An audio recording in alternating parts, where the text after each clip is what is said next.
Welcome to the Hidden Treasure podcast. Mm-hmm. Live from the deck of the Pipilota journey in the midst of the Red Sea, still around Warrior Monk Island tonight. This is Mm-hmm. Captain Mavis. And Captain Obvious here. And today we're talking no, not season one, circuit one. Circuit 1, Biosurvival. Mm-hmm.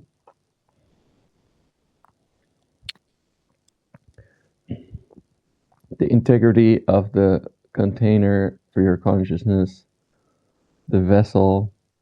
I thought you wrote a good piece about this. At least the part you wrote was good about it.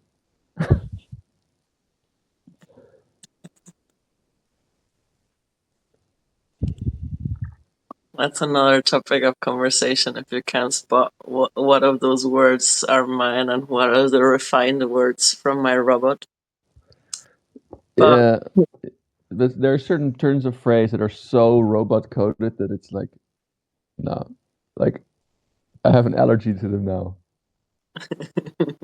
It's like, oh, we're not just talking this. It's a da da da da da. And then with the em dash in there somewhere. Yeah, I'd love for you to pick that apart, but that's not the topic that's not of the topic for tonight. now. No, Um, biosurvival. This is the topic.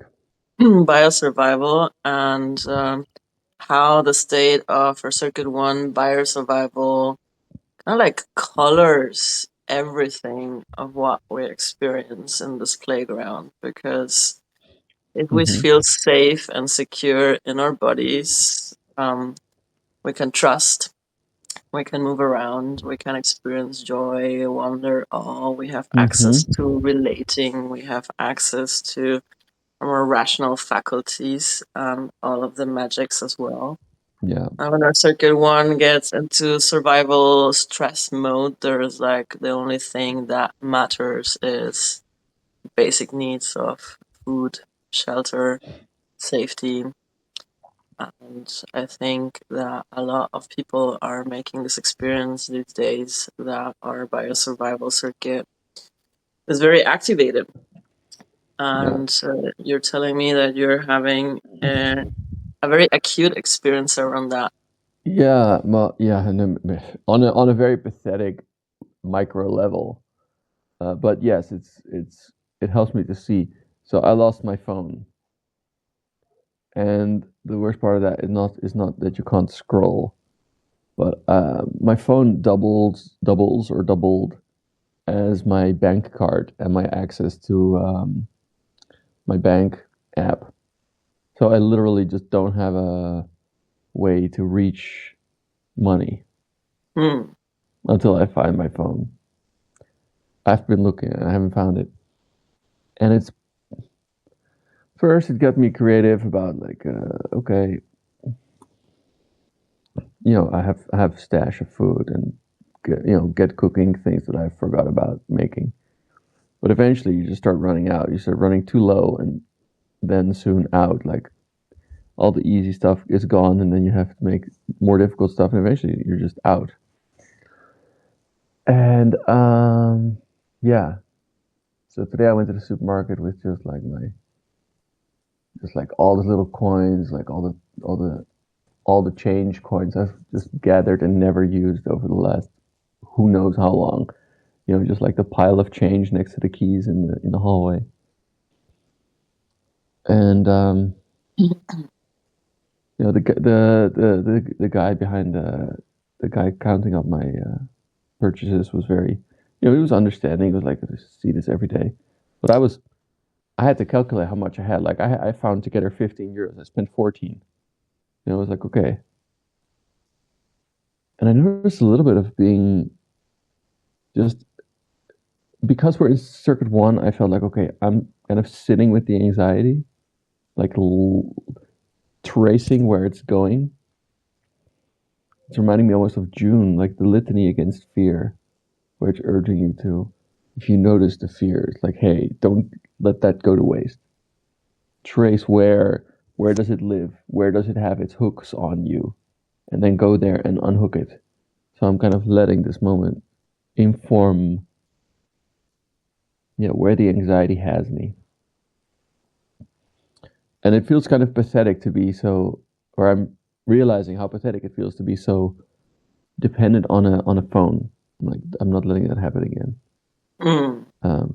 But even if I have it on a card or even if it's cash, you're still dependent on a system. But at least in cash, you have it in your pocket. At least you know Mm. your you mentioned earlier about your account could get closed, and then you're also on your knees begging to be let back into the world. Frozen. Yeah, and I have been feeling a little bit depressy or like I've been noticing how this anxiety is pulling me down a little bit. Mm. So yeah, that's interesting. But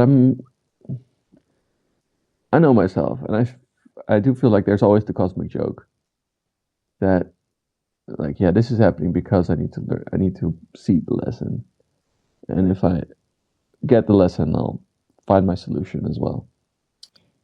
Interesting. So what I'm hearing is that you're having a very circuit one primal experience of being cut off from the access to your survival tickets. I don't know if it's very primal, but it's yeah, it's there enough to show me like, hey, you're dependent on this for the survival. And it's funny because it's the same device that also has you like trapped in other loops. It's like, hey, hold on, there's something. Like the device So, that has you trapped in the soothing because we use the phone a lot for yeah, soothing. So if we there's have there's, anxiety, we go into the soothing scroll mode. Yeah. and I think this is psychologically dangerous to be in this situation, to be in this relationship to technology, and um, like it doesn't matter how much money you have in the bank if you on some level you are aware that hey, this is all dependent on my access to technology, and that it's like it doesn't matter how much money you have in the bank. It's not your money; it's the bank's money. And every time that you want to touch it, you're asking for permission. Mm-hmm. And there's no like, if I tell this to people, they'll be like, "No, but there's the law and it's mine." And it's like, yeah, yeah, those are all excuses. That's all copium. Because on some level, you are aware that you're asking for permission to access what you consider your resources, and that has to undermine something in you. Like there is a it feels like a domesticating influence, you know. And it's good to be that when this is happening to let myself notice, like, hey, um, to, I don't want to let myself get domesticated.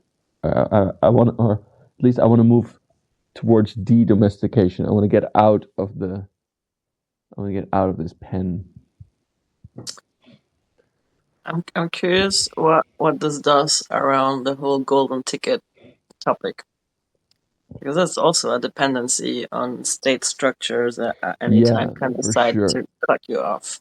For sure. And if you look now around, you see how fickle states are, and you see how little they care about the individual human lives, especially of people who are uh, invested in narratives that undermine that state system.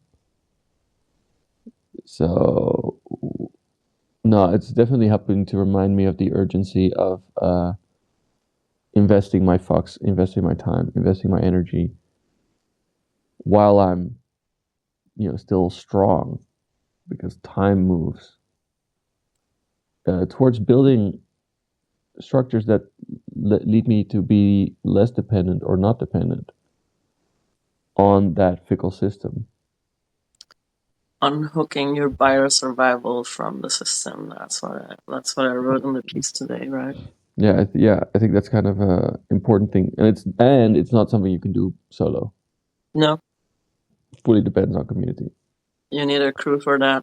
You Yeah, need a crew for that. It's not possible. Like, I mean, in some way, probably doing the hermit in the forest thing, if you're like super good at foraging and hunting and growing your own food, like maybe you can do it for a while, it's but yeah for a while, and it's super dependent on the biosphere and on where you happen to be on your biome and your no, but no, it's not. It's literally 1 in a million mm, who so you who actually has a need chance. you need community to, yeah, to unhook yourself and unhook the others from the systems. And I do feel the urgency for that as well. Like it's coming Hmm. up big for me as well, because with this turn to technocracy and social credit systems and a system that is then like on terms of condition domesticating you to a very controlled and a very kind of like bureaucratically surveilled way of interacting with the world. And the moment you don't agree with the terms of conditions they implement, you can be just like plucked out of all the services. Like, you don't have Hmm. access to the market, you don't have access to goods and services, you don't have access to food supply, you don't have access to housing. Suddenly, if they deem you a persona non grata or a persona non compliant with the terms and services of the Hmm. corporate state. No, they don't even have to deem you that. They could also deem it useful to make an example out of you for the moment. You know, it's not, you don't even have to be a real threat. So, but that depends. Like here right now, we are. I don't think we are that level of targets, and our political systems are not that level of corrupt. Not yet, anyway. No, not yet. Anyway. Uh but huh. but it's just a matter of time, like good old Europe has a tendency to follow up the steps of the Americans, and shit is devolving fast over there. And it used to always be about 10 years, but it's been getting closer. So maybe we have 5 years, Maybe even maybe. less. I mean, um That depends. Europe is like, it really depends how like people wake up to the realization of what's happening and are willing to do something about but that's um also happening, the tendency. especially right now in the Balkans, Serbia, Hungary. The giant protests against Viktor Orban and Vucic. And So there's some decent amount of protesting here as well. Like, I mean, there's mhm. still Germany. In comparison to our neighbors, there's still a bit more strong of like, fuck no, we're not going back to fascism. Um, Even in the Netherlands, a few weeks ago there was a very large anti-fascist demonstration, and there's one every year, and last year it was way smaller, so it definitely got bigger this year.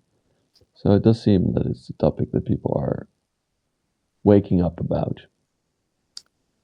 and this is another circuit one topic that we're seeing happening over there as well, right? The way the state, or what's left of that state, is taking possession of bodies, Yes, especially brown bodies, and of bodies that are not compliant with their gender ideas, or not compliant with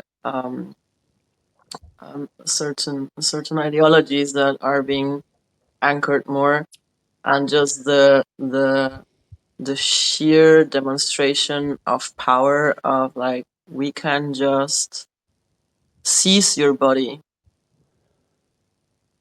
yeah, and put you away. I mean, and that's just like, Hmm. Yeah, that's harrowing.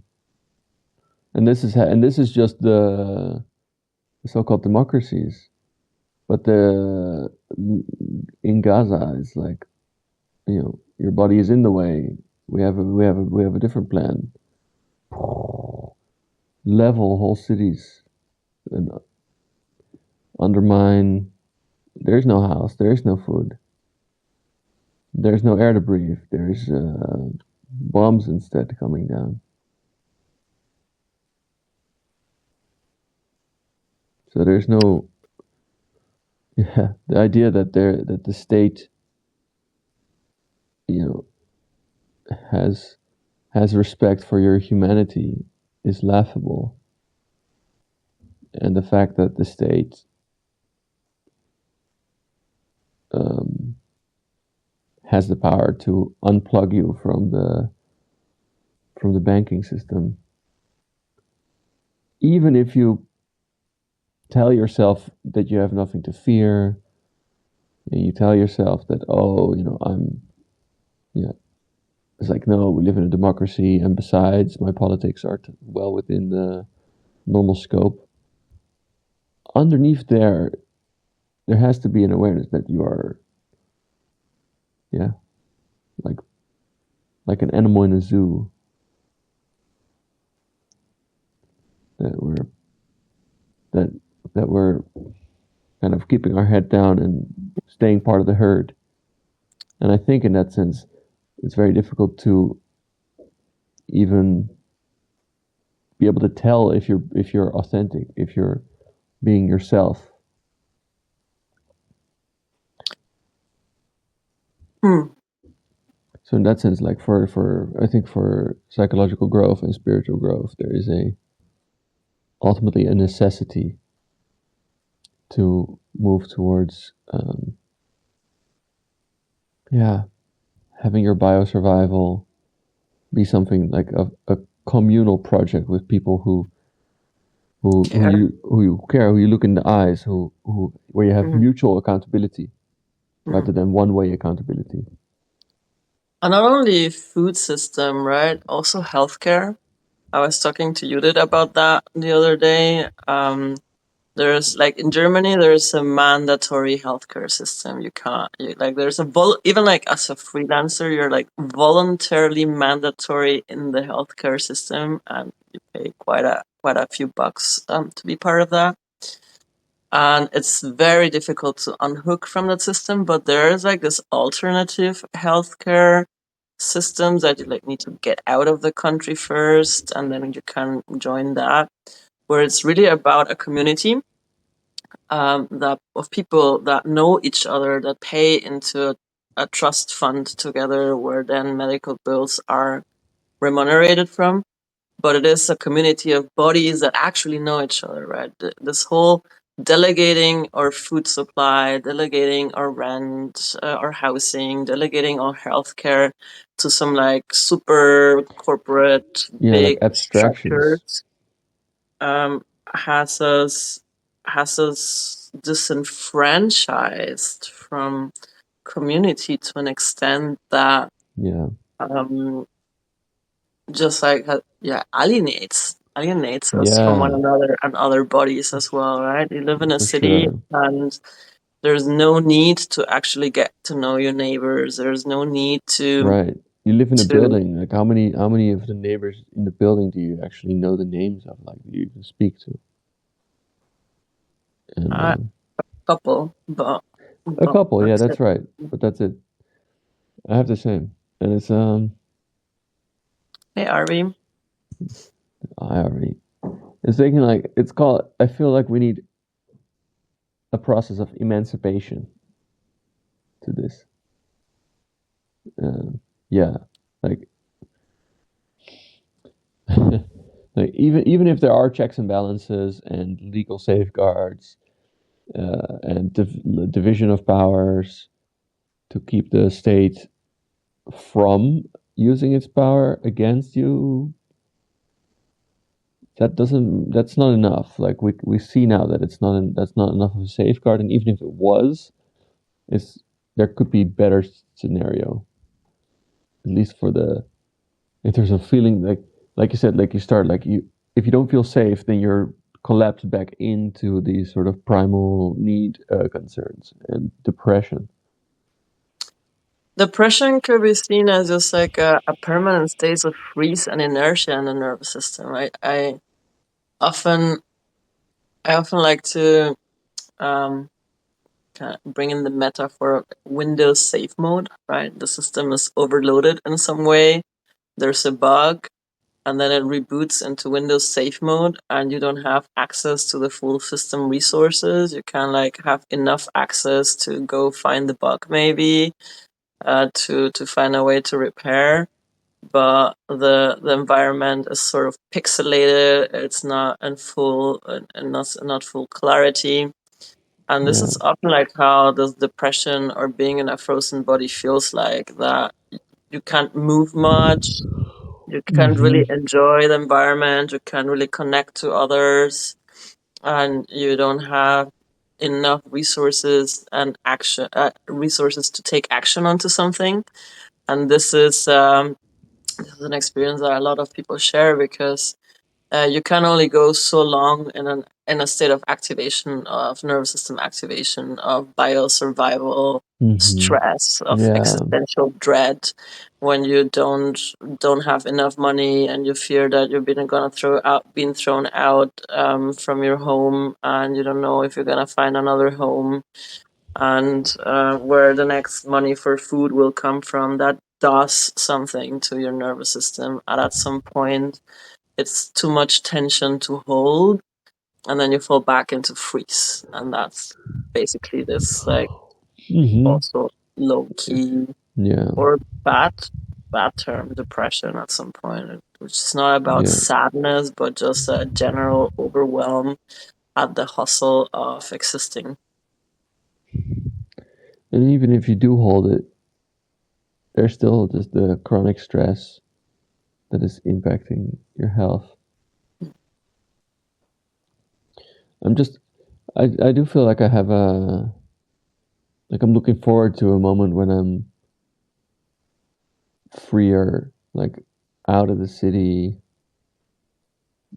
with my friends in nature, at least partially growing my own food and enjoying that and knowing that even if money falls away, we have something to trade with others for filling the gaps. Um, and that you're in it together and that you feel a sense of solidarity. And I just wonder how much deeper I'll let myself breathe and how much more I'll let myself relax and what a relief it'll be. And Ah, it's a kind and this is and it kind I of think feels really it's all it can be even a bit saddening to realize that that's the state where we are in right now. You know, we've come this far as a species on this planet just to be so trapped in a hustling for system. meeting the cost of living. There's actual cost of living. This is this cannot be a tenable position, and I feel like this is something that's shifting. Like, people are not buying it anymore. Yeah.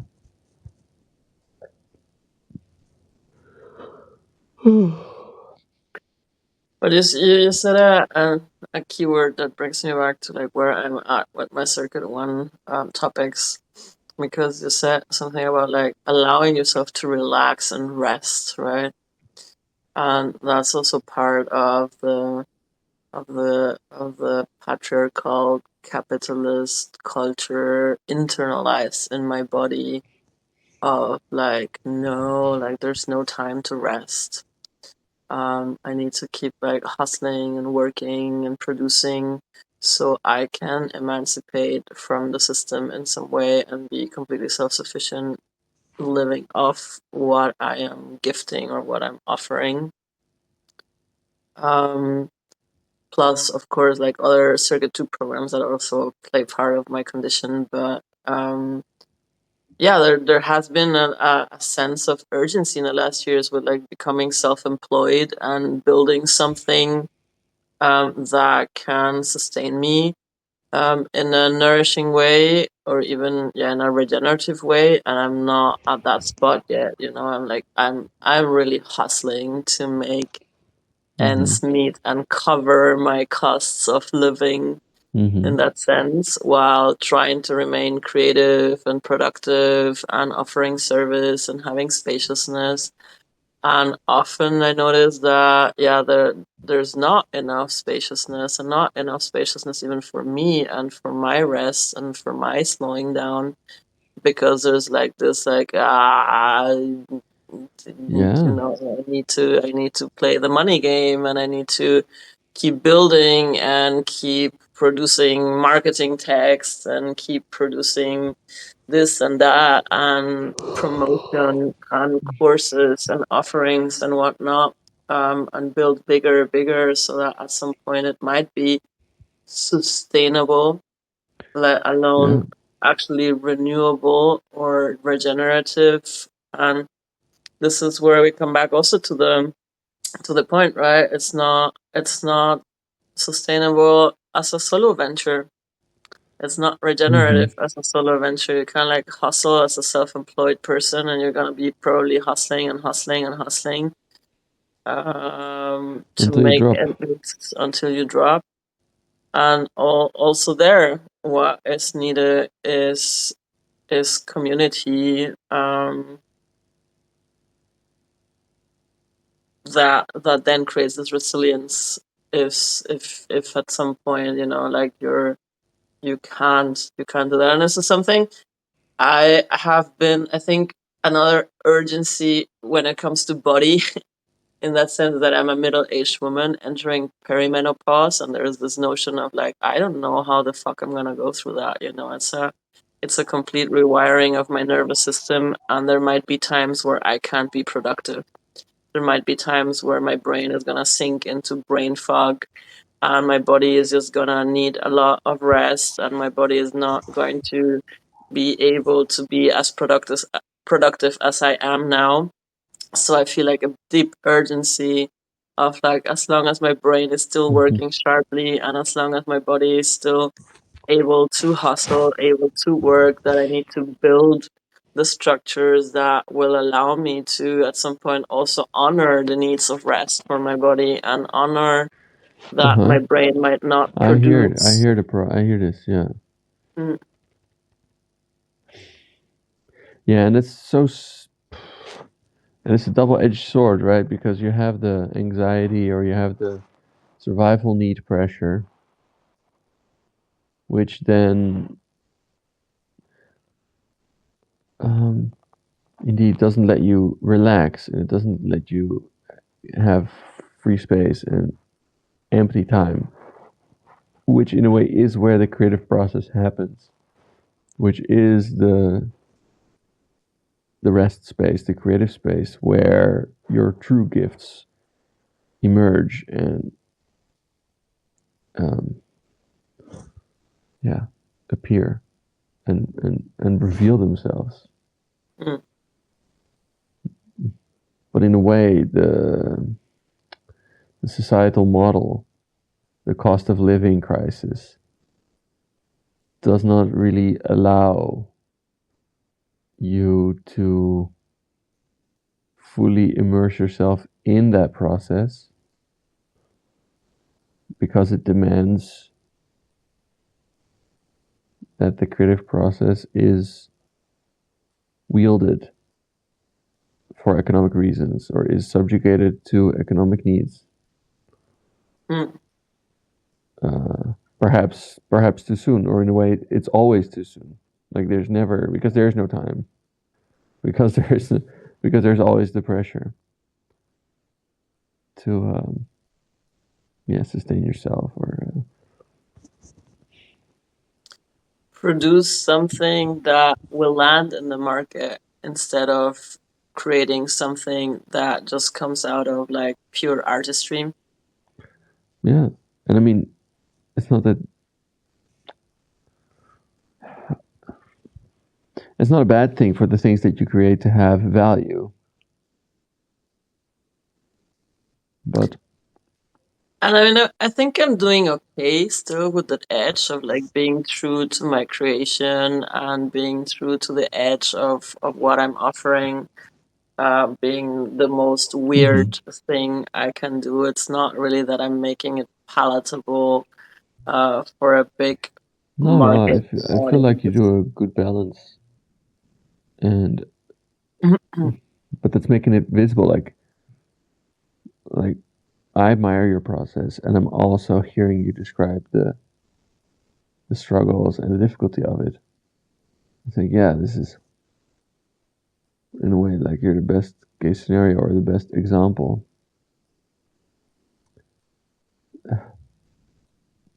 of trying to be yourself and trying to be authentic, and then just still letting that sustain you. And it just seems like it's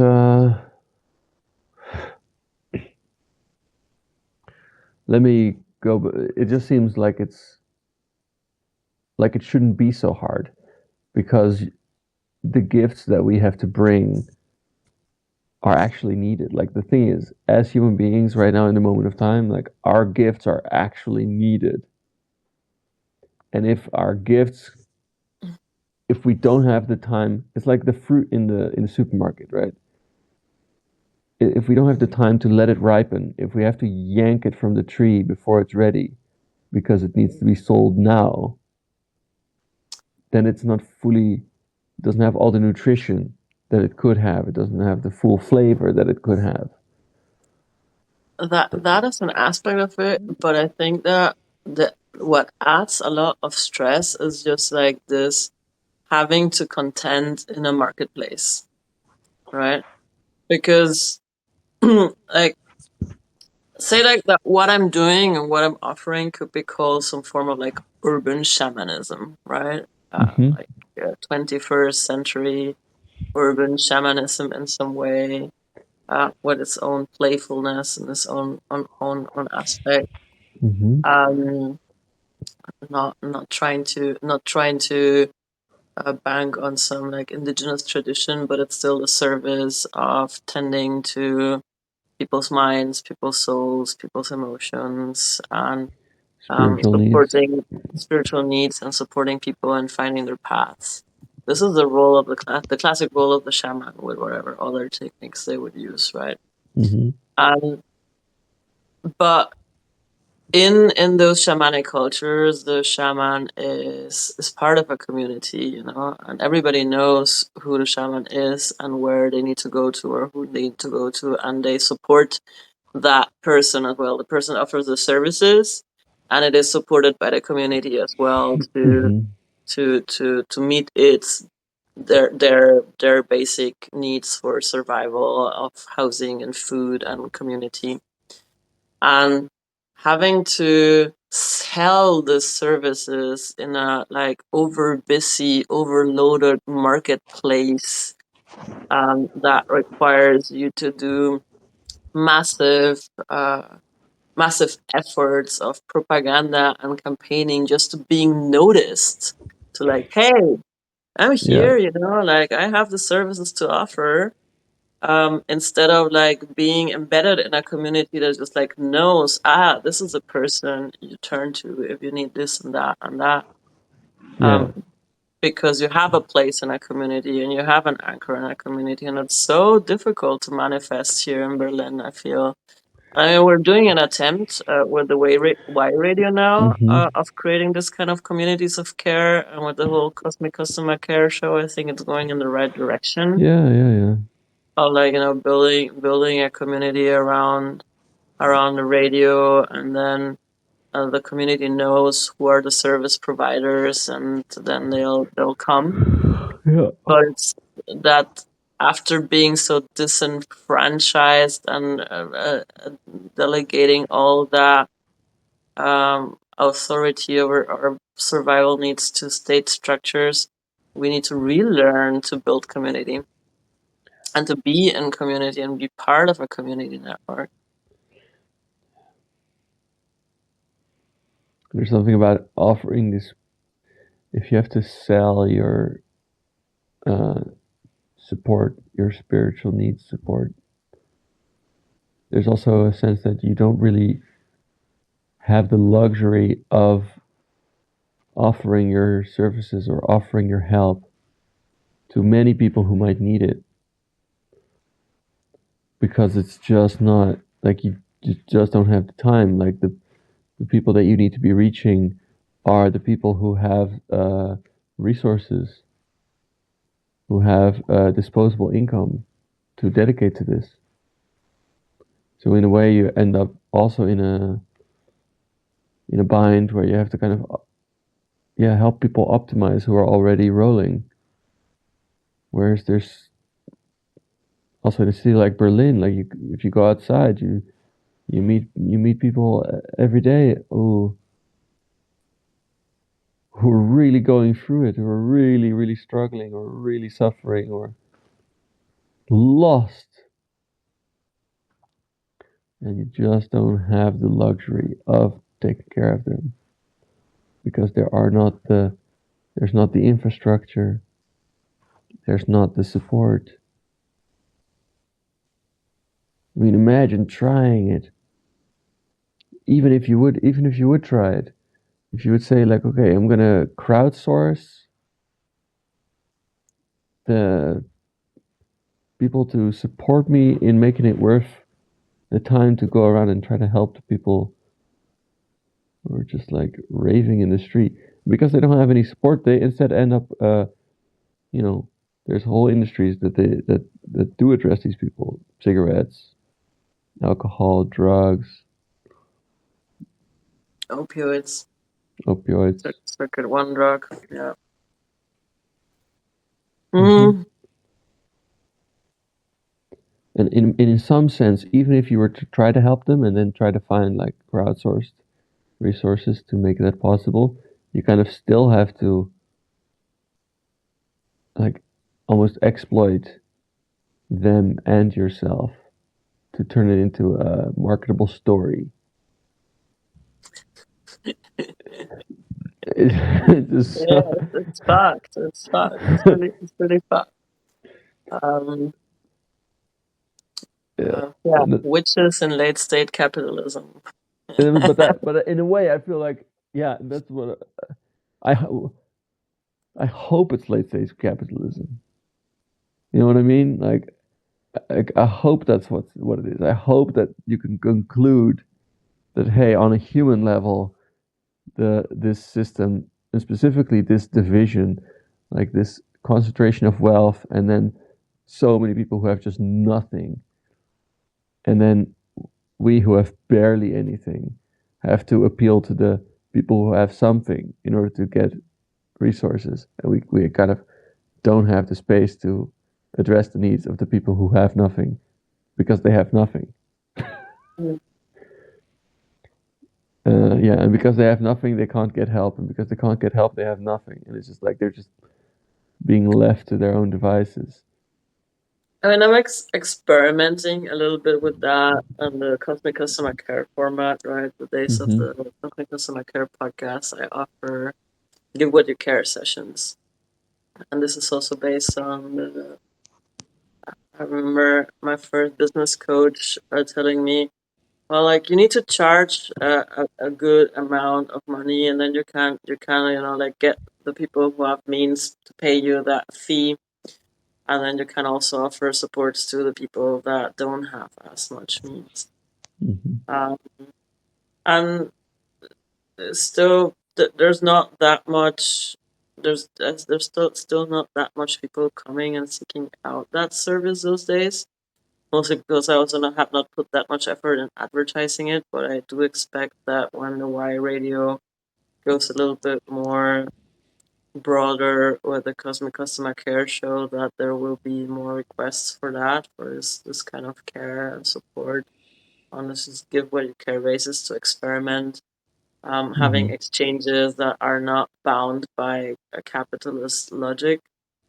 Um, but it's an experiment, and I can only run it as long as I have other clients that are willing to pay my fees, which by the way I have not raised in 4 years since I started doing this. Right, Hmm. it's still the same amount I charged as back then as I started my business. Um.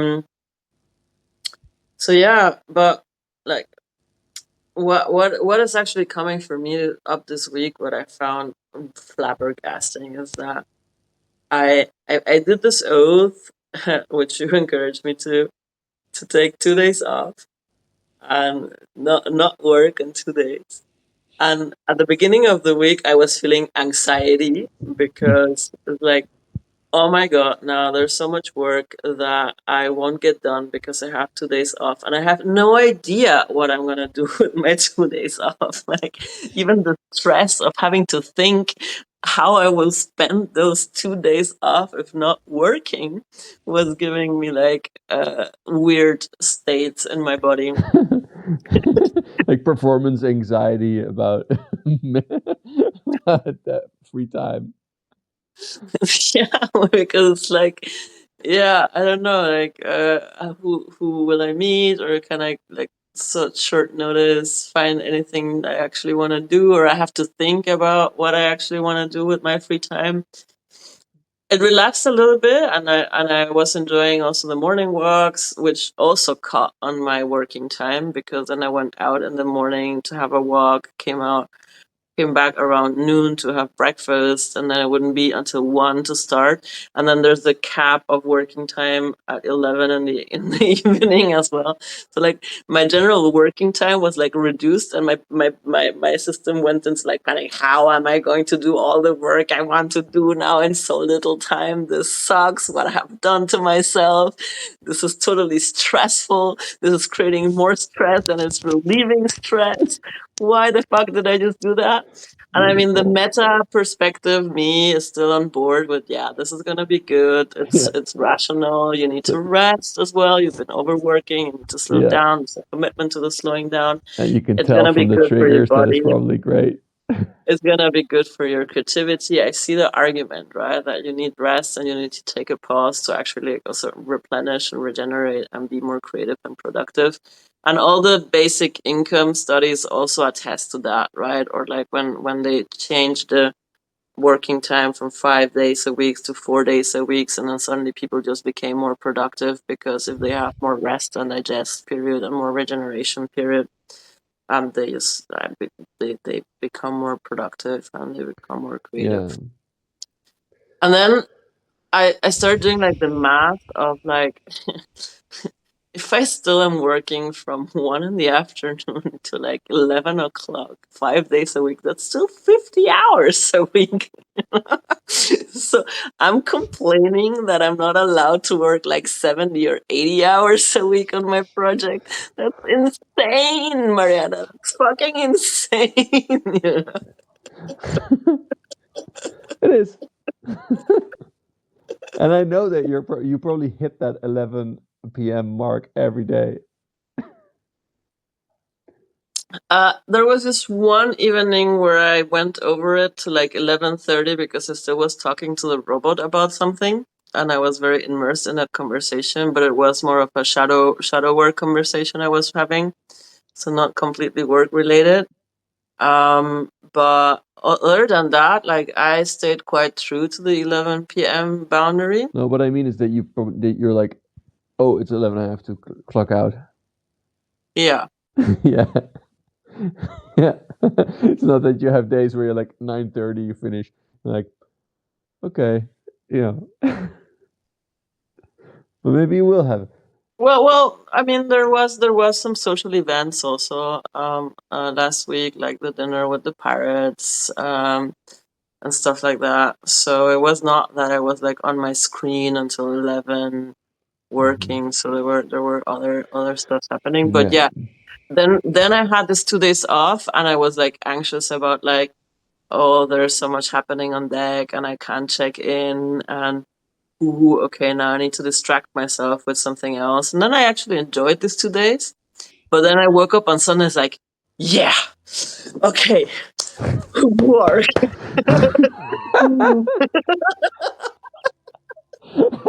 And today as well, like it's like I woke up extra fucking early so I could be at start working at 11 and do my morning walk and get to the croissant. And it's like, okay, I need to write that Substack. I need at least like 5, 6 hours before I have like a session and a meeting. So I need to, just like get it Yeah, fucking started.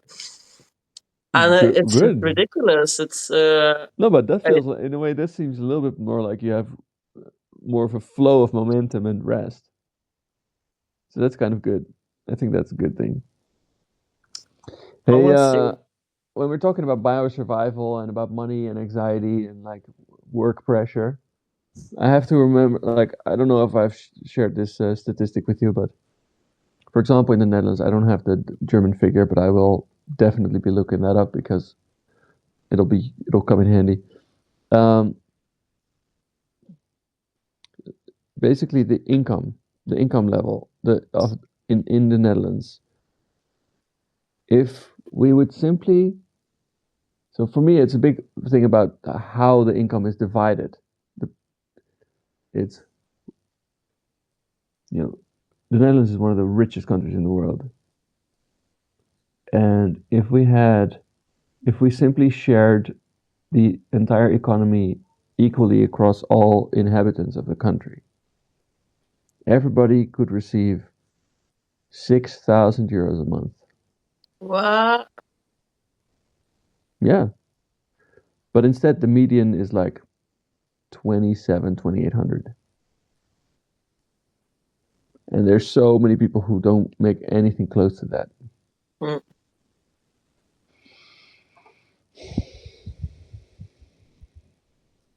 So yeah, that's it. And I'm sure that in Germany the numbers are similar. It would probably be like this 6,000, 7,000 a month per person. And most people can live with that. Sure. Yeah, Like I would feel massively rich if I had 7K a month. you would be. That's the thing. Because Germany is a massively rich country. Thing is, everybody could be massively rich, but instead, you have like the owners of monopoly industries, like the owners of Lidl and stuff, who end up using their money to build walled compounds with armed guards in what's left of the Amazon because they're preparing for the collapse of society. Mhm. And somehow I feel like, yeah, if you made, or if you simply received, maybe not 6,000, maybe 5,000 a month, then you would have a lot more space and time and less stress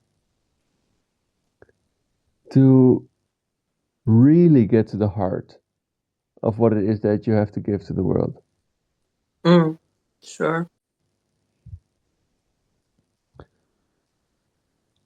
And And to that, take care also enough of myself and my body to actually fully show up, to actually be resourced enough in my body and in my energy to fully show up for the people that I serve. mhm, Because right now, I mean, yeah, sure, I show up, but I hold tension in my body. I don't have like, I don't have enough of a state of relaxation um, to drop even deeper into presence and to really offer the magic of very very deep presence that would be available if I could get my body in a relaxed state. Also, this was a treasure from the bodywork session did with Dave. Like he went into my legs a lot, and so like, yeah, there's a lot of that's being held there, and this is the survival anxiety that's held in the legs, right?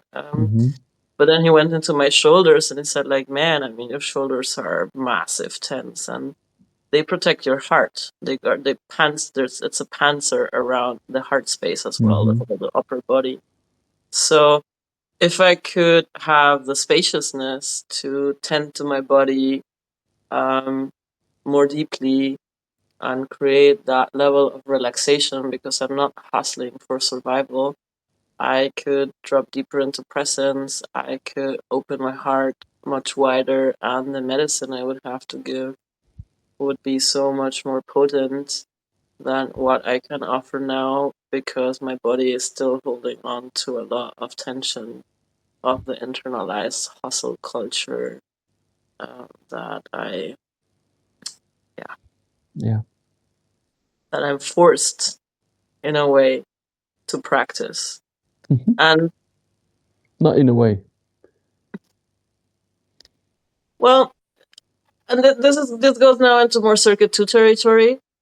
But because it's not only it's yes, it is capitalism and patriarchy, but it is also my own inner programs of inner drivers that come more from emotional patterns programming that have to do with daddy dearest and with like feeling worthy only if I match certain outputs or certain levels of success with the gifts I have, and putting my talents to use, to coming back to that metaphor, and getting the good girl, well done thing from the pat on the back. And this has also been an eye opening in the last weeks of my mentor. Also, when I met with him and I told him what the state of my project was and what I'm like cooking up in my mind, and he was like, "Wow, Mariana, it's like you're making strides. Like, have you taken the time to sit down and actually congratulate yourself for what you've achieved?" And I was like, "No, Should I? should I?" Do I It's get like, to? do I get to like celebrate the accomplishments? And I don't, because like I do, and I produce, and I get ahead, and it still doesn't feel enough. It still doesn't feel like I'm matching up to what I could. And that's an internal psychological driver that was given to me by my parental figure of authority, and his way of communicating love and worthiness of love. So it's not only capitalism in that sense. And now, of course, he's also a product just of Yeah. the of that system. And capitalism is also, in a way, is like one facet of something that patriarchy is another facet of. And I do feel like that still connects to that idea of, uh, yeah, parental expectations and mores around, yeah, how to earn your worthiness of love.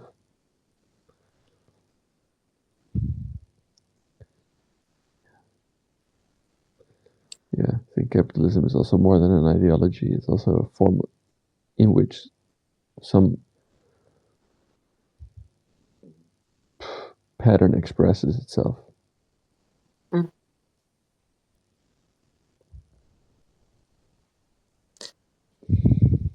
Yeah, it feeds into it. It Hmm. definitely feeds into it because we all, under capitalism, we need to earn our worth.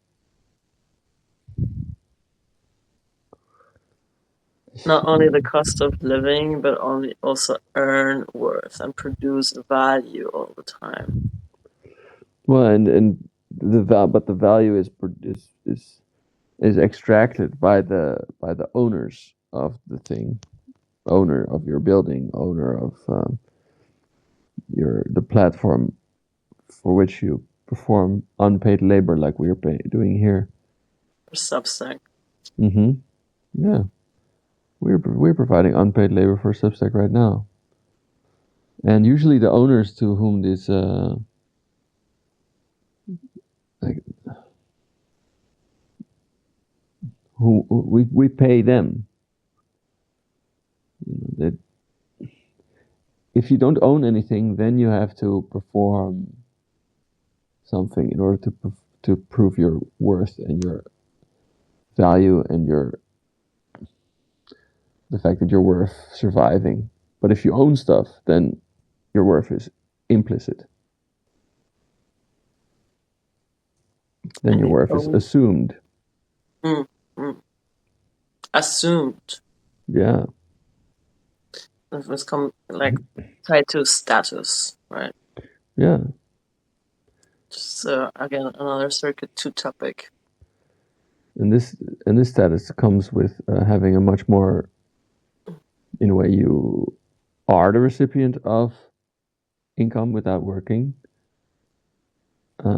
Usually more than this 6,000 a month. Um, and you become the person to whom others look in order to get their needs met, but also to get their validation. Um, yeah. So we're also already venturing a lot into circuit two territory, but looking also at the time, I would like to Yeah. So kind of maybe like this is put a perfect. bow on the circuit one topic and come back a little bit still for the last couple of minutes on, well, like we said, the quest is to unhook or biosurvival units from the system.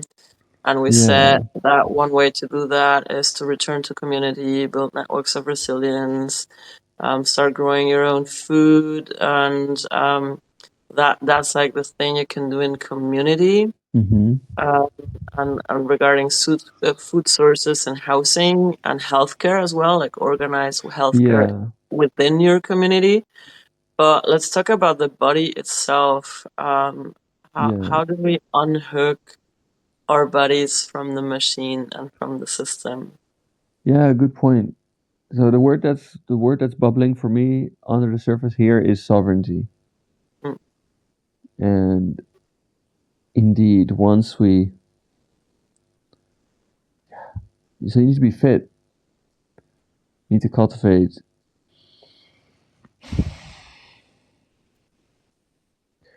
in a way drop out of the modality of anxiety. So perhaps through breathing. mm, That for me is the first thing. mm. If I'm breathing at a peaceful tempo, then I'm already sending the signal to my body, hey, we're not in survival mode right now. So then I'm already experiencing some buoyancy and some elevation in my ability to think about the situation. And it's not just about the slowness of the breath, but also the depth of the breath, right? A lot Mm-hmm. of people don't realize that they're usually just breathing very shallowly Mm-hmm. and like allowing that breath to fully go in Mm-hmm. Yeah. deep into Proper, the root, into the belly. Mm, fully oxygenated blood. Otherwise, you're in a mm, narrower frame, mm. and then you're more easily trapped, more easily deceived.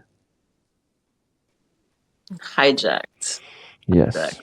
So indeed, I think you're right about saying, "Hey, we're touching on circuit two elements, and we're reaching the end of our time slot for the show. This was season circuit one, and it really is that way. If you reach that sovereignty point by taking good care of yourself from the bottom up, breathe like a human being, not like a scared squirrel.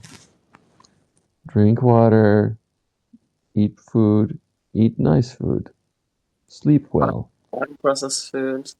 Eat Hmm. your veggies. Sleep well. And then you And reach and some. These are necessary in order to even come to terms, and then you can discern. Then you have enough peace and calm and presence of mind to discern. Okay, if I feel that I'm subjugated, if I feel that I'm oppressed, if I feel that my survival needs are under pressure. What of that is something I can do something about? Where is my responsibility in it? And Mm. then there is, and where is the deck stacked against me? And where do I need to come together with others to um, work towards common liberation from that oppressive system? That, yeah, yeah, like you need to cultivate safety within your body to some extent so that you don't get hijacked into fight, flies, or freeze responses, and you can remain at capacity to actually take aligned action, Yeah. to actually go for a strategy that will allow you to unhook from the system and to build networks of care and resilience and resistance. Hmm. I think another is breath and food and rest, like the very basic needs. That's a starter. But actually, what we've been talking about as well, like bulking up on protein and training your body and cultivating strength, and even doing martial arts training Hmm. is something that creates safety in the body, because if you can trust your body to defend yourself, if you can trust your body to withstand pressure, or like maybe walk longer miles, or just like Hmm. do intense manual physical labor to build a house or housing, or to survive out in the wild. So certain physical constitution and training that will keep you from feeling fragile in your body also adds to the internal sense of safety and trust in your body. And when you have internal sense of safety and trust in your body, it's also easier to trust other bodies, and it's also easier to trust other people and to trust in life itself. Because if you can't trust your body to carry you through life, it becomes way more difficult to trust anything else.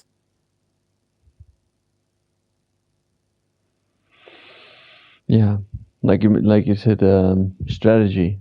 It's like you only have access to the level of your brain where strategies can be thought of and followed. If you have a basic level of safety in yourself.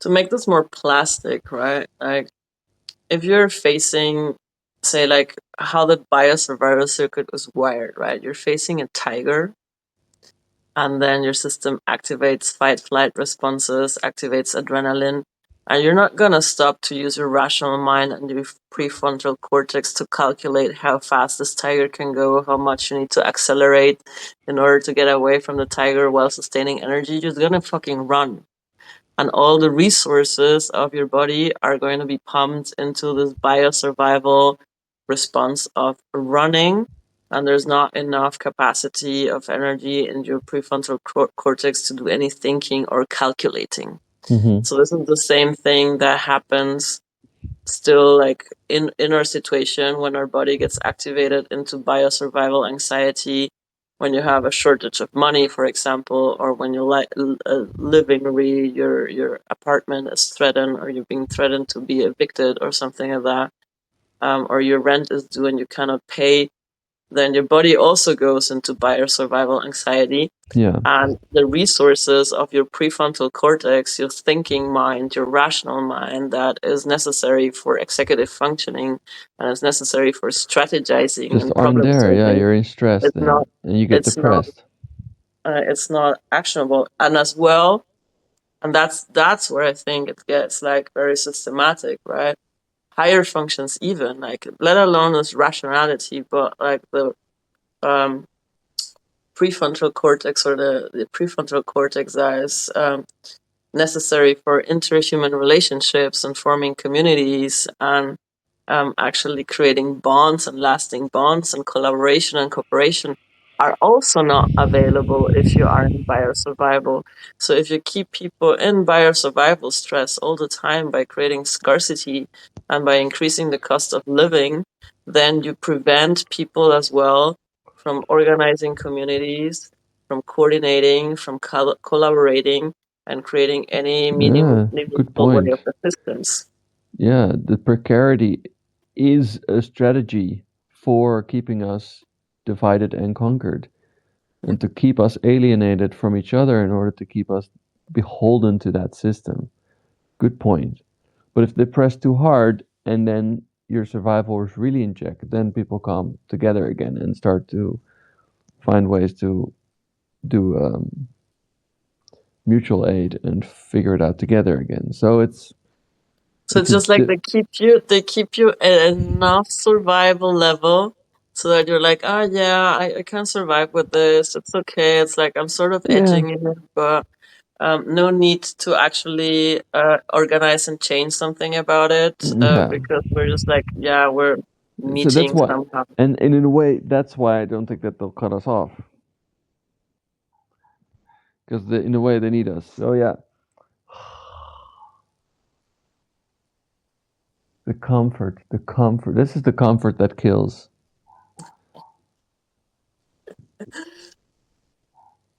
But we can choose to reclaim comfort because as long as we still have comfort, that means we have access to higher functioning of our nervous system. Right. Make it And count. we can make it count because at some point that will change. Mm-hmm. And as long as we do have the luxury of comfort, of a warm home, of secure food supplies, we need to use that comfort zone and the accessibility that we have to the rest of our nervous system during these times to actually organize and plan Mm-hmm. for exit strategies to regain sovereignty and reclaim our bio units and our Exactly. bio unit survival. I Uh, hope I can our, say that somehow this podcast is part of that work. yeah, Right? Don't you all agree, people? we're watching. Uh, Thank. Cielo is watching, and Elodie also joined at some point. Mm-hmm. I saw. Yes, I saw. Yeah. Well, I think this is a good summary. We're coming back to it, circling back onto it. So, what are the points we can say? Like, come back to your breathing very Mm-hmm. consciously, very deeply. Mm-hmm. And just count your blessings. If you find yourself in a position where your biosurvival stress is low, great. That means you have access to higher thinking. Use it to strategize. How can I extend that privilege to others as well? How can I establish relationships, communities, networks that offer me more resilience than the simple facts of my economic privilege? Because we can see that those things are more fickle and fragile than we would like to believe, or that we are able to conceive of when we are stressed. When we're stressed, we have no space to imagine the what if scenarios.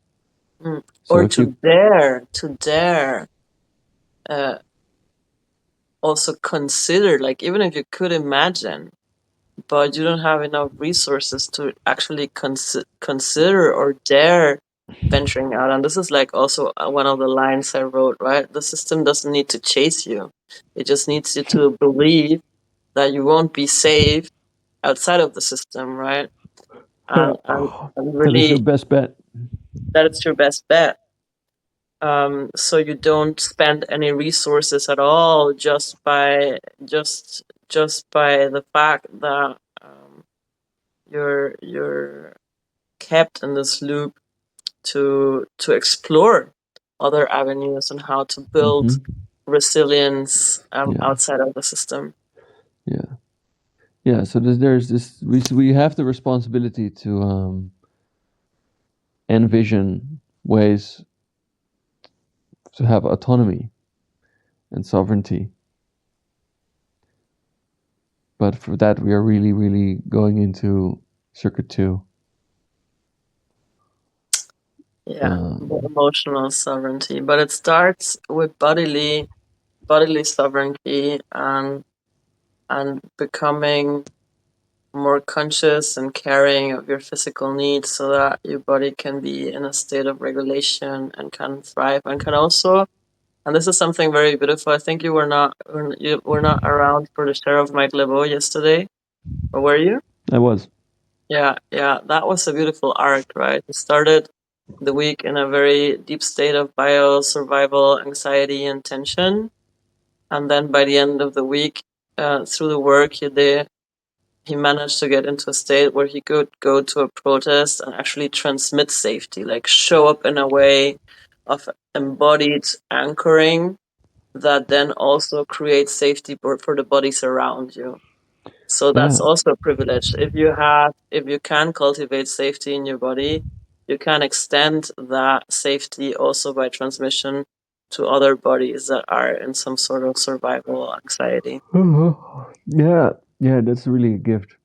See, our privileges are also gifts. Mm. Any last thing, any quest that we can give our audience to do for circuit one? Yeah. Pay a little bit of more of attention to your breathing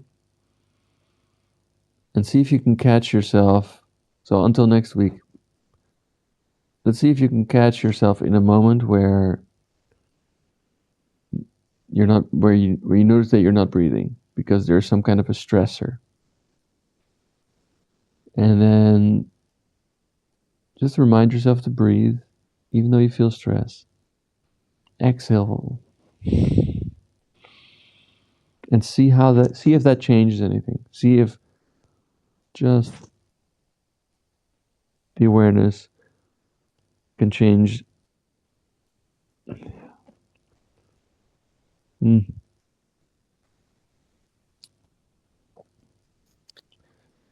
that's the simplest one. Is the Okay. simplest one. I have a higher level quest. Mm-hmm. That's the one I'm exploring as well. It's like going out for a walk in sunlight before engaging with the screens. Because that also helps unhook the dopamine system from the screens. Mm-hmm. Sets up your circadian rhythm in a way that will allow for better sleep quality, better rest quality as well. If you get sunlight in the morning into your eyes. And I have noticed that, I mean, of course, I'm still using my screens for work as well, but just that of like not using my screens for the first 1 or 2 hours in the morning and getting sunlight in my eyes, getting some movement, some fresh air, um, just does not produce the same addiction to the phone and to the scroll than than it was before, and that's just after a week. I'm noticing some change in that. Beautiful. In the involvement, and it's still hard and difficult because like the pattern of addiction of grabbing the phone in the morning is still quite very present. So it's still a conscious act of like not doing that. Mm-hmm. But when I manage to not doing that, I feel a lot more better. I feel a lot more alive. I feel a lot more vitality, and I think it's a major hack. It's this also for me is sovereignty. So where do you get your feeling of safety from? Is it from the predictable scroll, or is it from I get my body outside, I take some sunlight, I have some breakfast, I have some movement. It's like ready to go. Yeah. And just like the grounding of walking, that was something that Kronos mentioned yesterday. It's like walking around the city and how much grounding that has provided in his body as well. Just to walk every day Mm-hmm. and get sunlight every day, get whatever that counts as fresh air here in the city. But I know you. I know you immediately feel it when you reach Berlin. Like this is not fresh air. This is not a fresh air. It smells like This ain't it, Chief. Yeah. this ain't it, chief. I can't breathe here. No, I really So, have suffered it a lot, but I will suffer it again uh, because of the company makes it worth it. mm, So And one more somatic practice for those who feel that they are in a frozen body state, like you feel like you can't like really feel your body, and you're not, just like get down on the ground, lay down on the ground, just like start rocking back and forth on the ground, and give yourself like a self embrace and a hug. Focus on the breathing, and that should get a little bit of connection to your body going as well, to get you out of the land of the frozen bodies back into the state where you can move and breathe and overcome inertia. So these are some tools and some quests for circuit one. Come back to the breath, come back Next to your week, body. are we still on circuit one or are we moving to circuit two? Oh no, we are moving to circuit two today, maybe tomorrow in the morning. I Mm-hmm. still not decided yet if I'm gonna open the yellow vortex still tonight or tomorrow. But next week for our podcast, we're gonna definitely be in circuit 2 week, emotional territory. Emotional territory, emotional sovereignty. Yeah, this is the hard one though. This is where we meet the Usually, this is gremlins. the hardest one. Yeah. So also to you, my friend, like remember to anchor in your breath and in your safety, Mm, because I thank you expect for the the reminder. emotional waves will be hitting hard as soon as I open the yellow vortex. I've come this far. I'm sure I'll manage. All right. And if not, you know where I am, and I'm happy to support you. Thank you.